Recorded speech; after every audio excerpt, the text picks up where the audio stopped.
Tu es une personne incroyable, tu es un être incroyable. Cette semaine, la carte que j'ai choisie va me permettre de te rappeler qui tu es.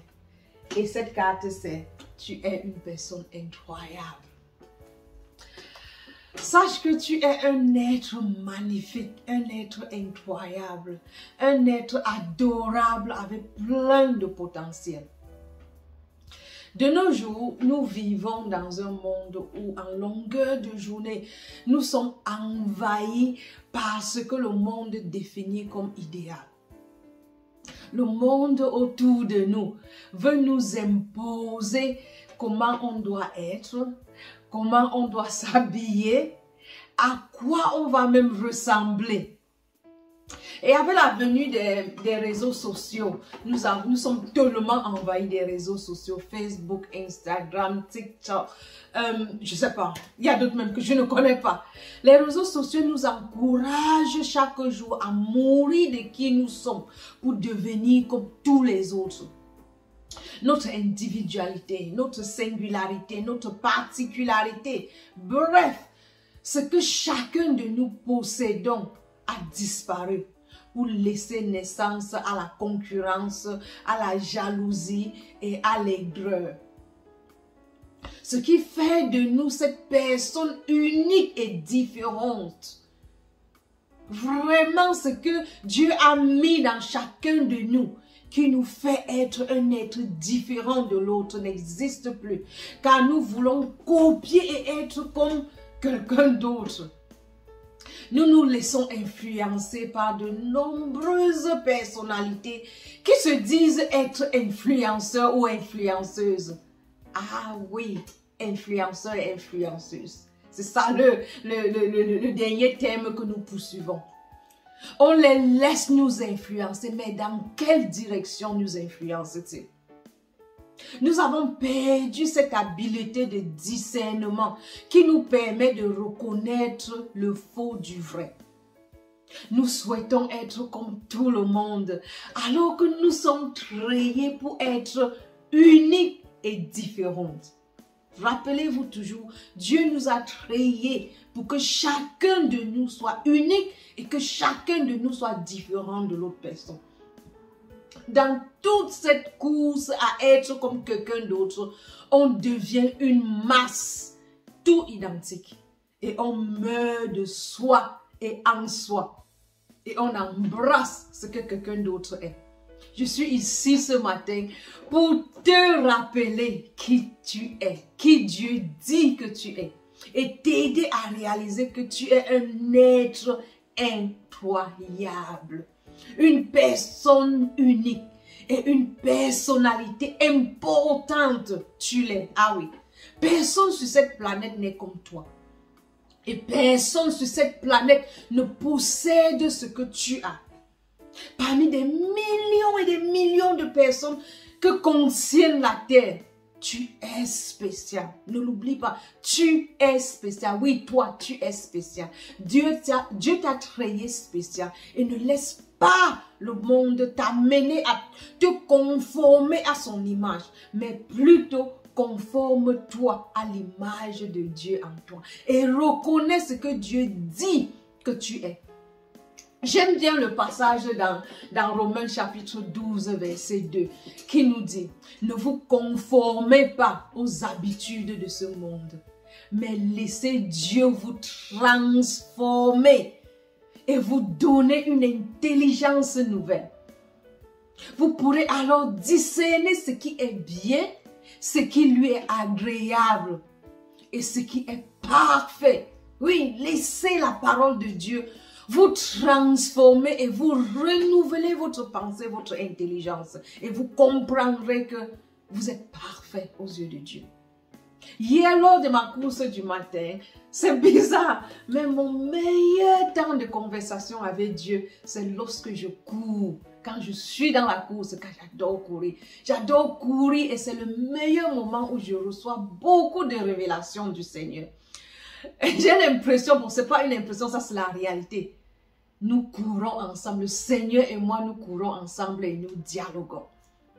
Donc, lors de ma course d'hier matin, le Seigneur a attiré mon attention sur un détail que je n'avais jamais remarqué lors de ma lecture biblique.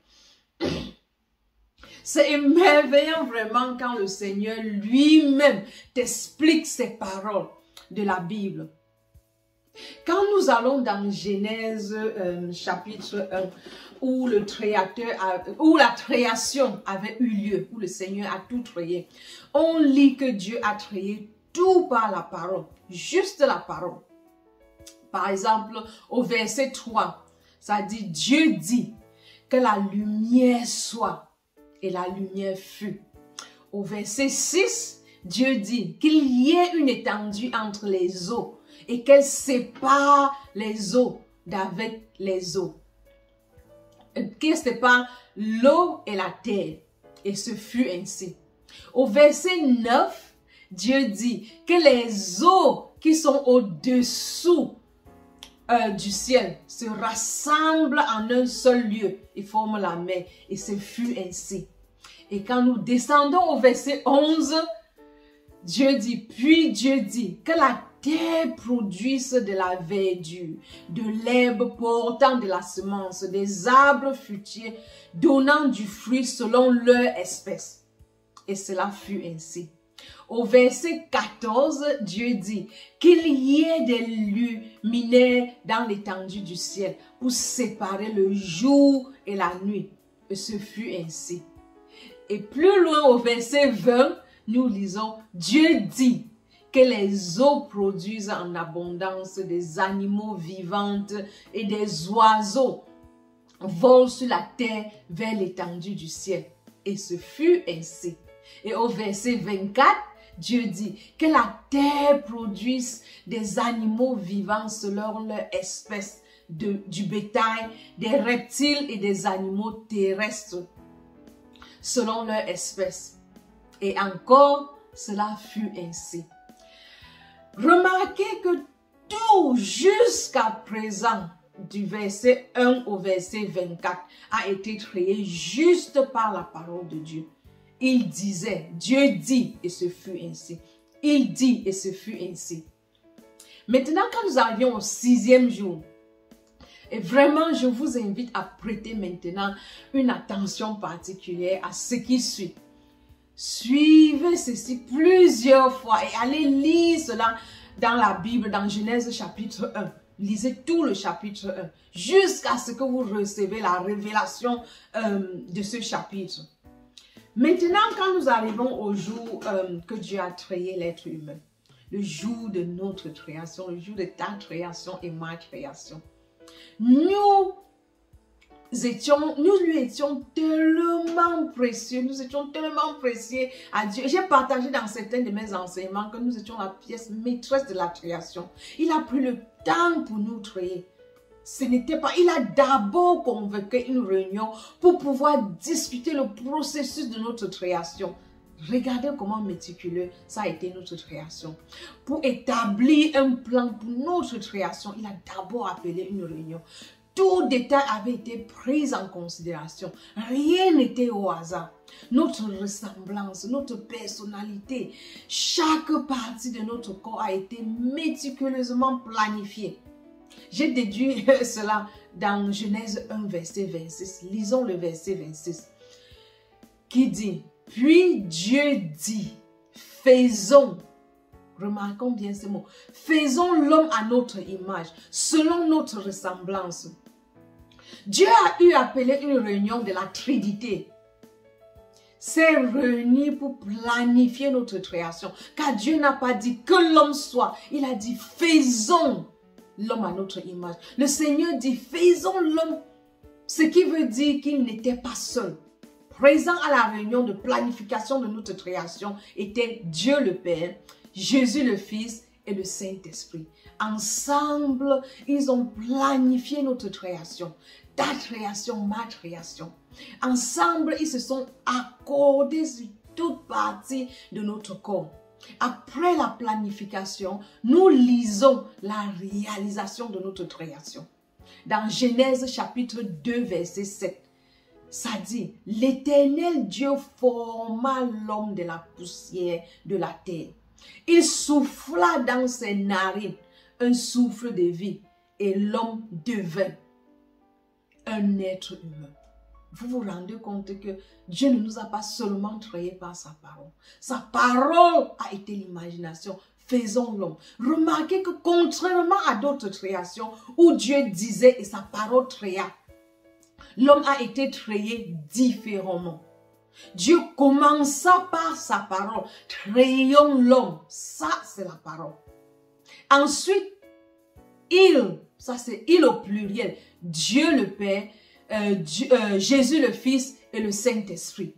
Tous ensemble utilisaient leur imagination pour nous concevoir. Et ensuite, dans Genèse 2, verset 7, comme nous venons de lire, nous lisons que Dieu utilisa maintenant ses mains pour nous former, pour nous façonner. Donc, il consacra du temps comme un potier qui forme un objet. Pour nous former de la poussière, Dieu a utilisé sa main, ce qui demande du temps. Avec ses propres mains, ton nez, la forme de ta bouche, la forme de tes pieds, tes yeux, tes cheveux, il forma tout cela de ses propres mains. Prenez un temps de repos pour réfléchir. Imaginez que le Seigneur, Dieu Tout-Puissant, nous a formés avec ses mains. En effet, ceci dit dans Somme 139, 13 à 15. C'est toi qui as formé mes reins, qui m'as tissé dans les seins de ma mère. Mon corps n'était point caché devant toi lorsque j'ai été fait dans un lieu secret, tissé dans les profondeurs de la terre. Prends une pause, je vous en prie. Prends une pause pour réaliser à quel point tu es spécial. À quel point tu as de la valeur. À quel point Dieu t'a accordé de la valeur pour pouvoir te former de ses propres mains. Après t'avoir formé et étant satisfait de ce qu'il a fait, il souffla dans tes narines un souffle de vie et tu deviens un être humain, un être vivant. Donc après nous avoir formé, après t'avoir formé de ses propres mains, il te donna son souffle de vie. Il partagea son souffle avec toi. Réalise que tu as en toi le souffle de vie de Dieu. Il n'a pas dit que le souffle soit. Il a personnellement soufflé dans tes narines. Dieu t'a donné son souffle. Médite sur tous ces passages et tu comprendras à quel point tu es spécial. À quel point tu es un être incroyable. Et tout le travail méticuleux et de précision, ainsi que tout le temps qu'il a utilisé pour te former, pour me former. Dieu n'a jamais créé des choses défectives. Et tu ne seras pas le premier. Tu es parfait. Tu es incroyable. Tu es merveilleux. Tu es parfait à ses yeux. Et je t'invite à reconnaître cela. Le livre de Luc, chapitre 12, verset 7, nous dit: et même les cheveux, chaque grain de cheveux de votre tête sont tous comptés. Donc ne craignez donc point. Vous valez plus que beaucoup de passereaux. Renouvelle ton esprit sur cette vérité. Non seulement il nous a créés spécial et unique, il nous a aussi prédestinés à un avenir meilleur. Un avenir, je ne sais pas, incroyable. Et Jérémie chapitre 1 verset 5 nous le dit. Avant que je t'eusse formé dans le ventre de ta mère, je te connaissais. Et avant que tu fusses sorti de son sein, je t'avais consacré, je t'avais établi. Donc non seulement le Seigneur a pris le temps pour nous former, mais il nous a prédestinés à un avenir meilleur. Rien de notre vie n'est nouveau au Seigneur, car il nous connaissait avant même notre conception. Lisez la parole de Dieu et laissez sa parole vous dire qui vous êtes, au lieu de laisser le monde vous convaincre de qui il aimerait que vous soyez. Laissez la parole de Dieu devenir votre miroir au lieu de vous mirer dans le miroir du monde. Avez-vous remarqué que chaque fois que nous regardons dans le miroir, c'est pour voir ce qui ne va pas avec nous. Au lieu d'apprécier qui nous sommes, au lieu de comprendre que nous sommes magnifiques, nous sommes incroyables, nous cherchons tous nos défauts quand nous regardons au miroir.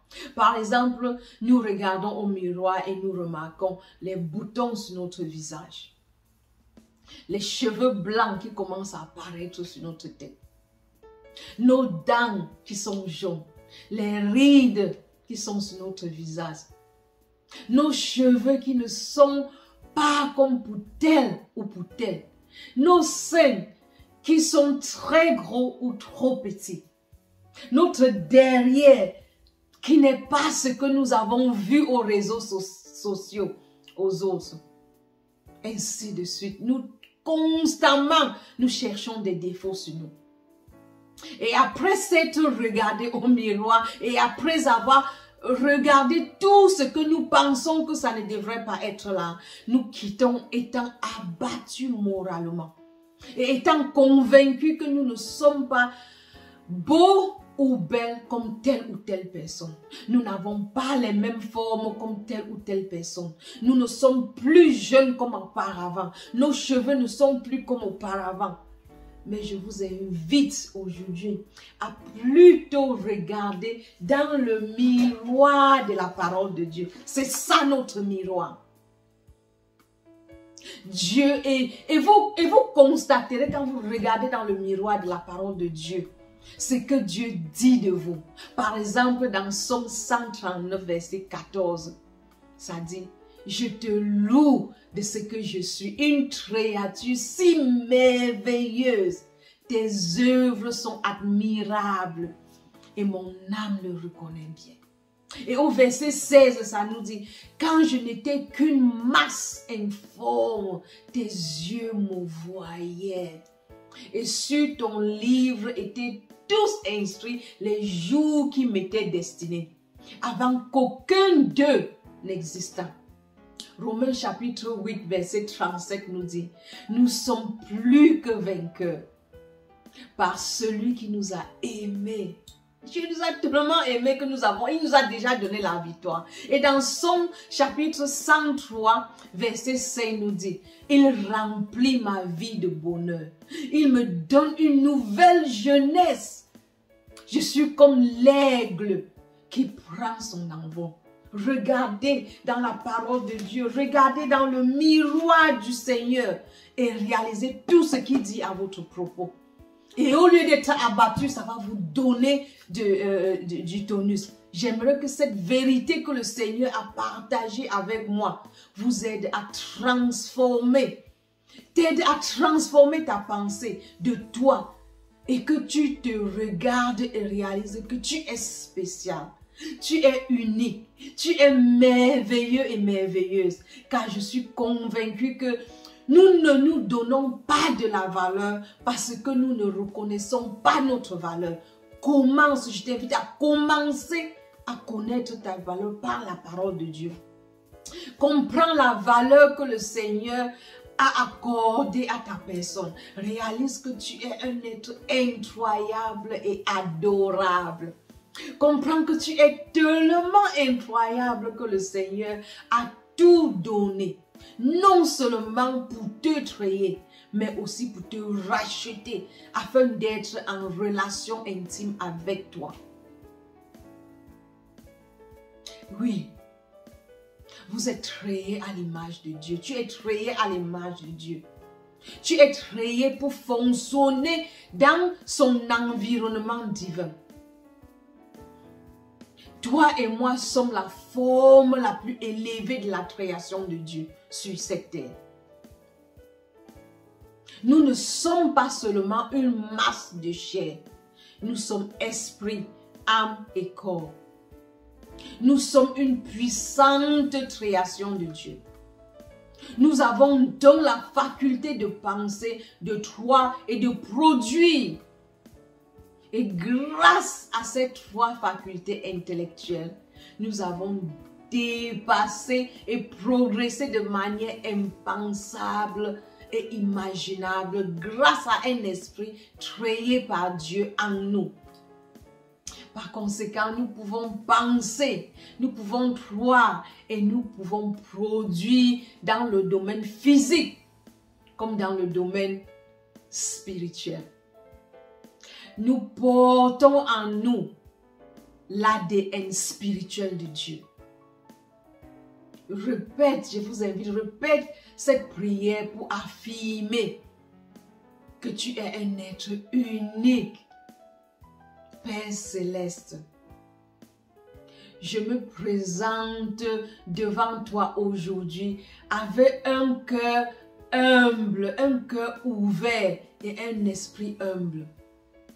Je te remercie de m'avoir créé à ton image et de m'avoir donné des dons et des talents qui sont uniquement destinés à mon usage pour ta gloire. Car tous les dons que Dieu nous a donnés, c'est pour sa gloire.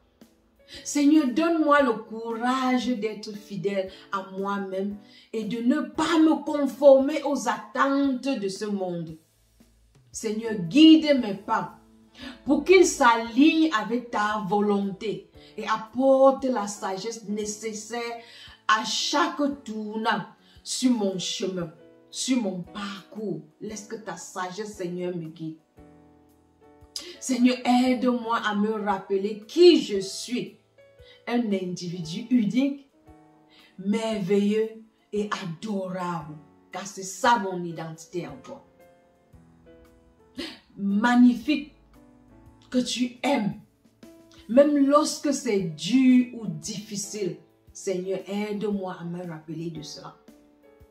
Lorsque des choses surviendront au cours de mon parcours dans la vie, permets que ton amour brille sur ces moments difficiles, comme afin que je perçoive ces difficultés comme des opportunités d'apprendre ta fidélité, quels que soient les défis que je vais faire face, Seigneur. Laisse que ces défis et ces difficultés qui surviendront m'aident à comprendre ton amour pour moi. Au nom de Jésus. Amen. Je suis Sinclair Sima et je vous souhaite une semaine pleine de bénédictions et une semaine agréable au nom de Jésus. Je vous invite pour vous abonner afin de recevoir des enseignements et des motivations chaque semaine quand nous les postons.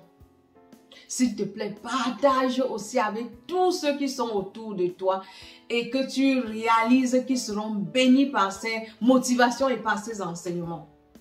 Restez focalisés, restez déterminés et surtout, soyez persévérants. Jusqu'à la prochaine, restez bénis et toujours vous rappeler que nous sommes bénis pour être une bénédiction.